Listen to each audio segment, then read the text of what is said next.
மற்றும் ஒரு அண்மை செய்தி, வரும் 17ஆம் தேதி திமுக எம்எல்ஏ கூட்டம் நடைபெறுவதாக அறிவிப்பு வெளியாகி இருக்கிறது. திமுக தலைவர் மு.க.ஸ்டாலின் தலைமையில் வரும் 17ஆம் தேதி திமுக எம்எல்ஏக்கள் கூட்டமானது நடைபெற இருக்கிறது. கூட்டத்தில் திமுக சட்டமன்ற உறுப்பினர்கள் அனைவரும் கலந்து கொள்ள வேண்டும் என திமுக கொறடா ஏவா வேலு உத்தரவு பிறப்பித்திருக்கிறார். விவரங்களை செய்தியாளர் நௌஷாத் வழங்க கேட்கலாம். நௌஷாத், வரும் 17ஆம் தேதி திமுக எம்எல்ஏக்கள் கூட்டம் நடைபெறுவதாக தகவல் வெளியாகி இருக்கிறது. அனைவரும் கலந்து கொள்ள வேண்டும் என்ற ஒரு அறிவிப்பு வெளியாகி இருக்கிறது. விவரங்களை பதிவு பண்ணுங்க. வணக்கம் ராஜலட்சுமி.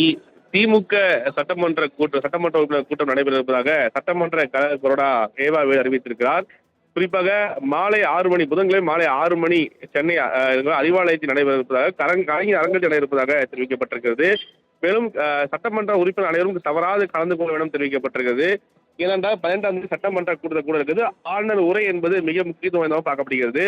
ஆளுநர் உரை எவ்வாறு கையாள வேண்டும், சட்டமன்ற உறுப்பினர் வெளிப்பாடு எவ்வாறு இருக்க வேண்டும் உள்ளிட்டவை குறித்து முழுமையாக விவாதிக்க ஆலோசனை மேற்கொள்ள 17ஆம் தேதி அனைத்து சட்டமன்ற உறுப்பினர்களும் மிக முக்கியமாக குறிப்பாக சொல்ல வேண்டும் என்றால் இந்த கூட்டத்தில் பங்கேற்க வேண்டும் என திமுக தலைவர் ஸ்டாலினுடைய அறிவுறுத்தல் அடிப்படையில் இந்த கூட்டம் நடைபெறுவதாக அனைவரும் பங்கேற்க வருமாறு திமுக தலைமை உத்தரவிட்டிருக்கிறார். சட்டமன்ற குழு கொறடா உத்தரவிட்டிருக்க மிக முக்கிய செய்தியாக பார்க்கலாம். ஏன்னா தொடர்ந்து ஒவ்வொரு ஆளுநர் உரையும் தமிழகத்தில் திமுக எவ்வாறு செயல்பட்டு என்று அனைவரே தெரியும்.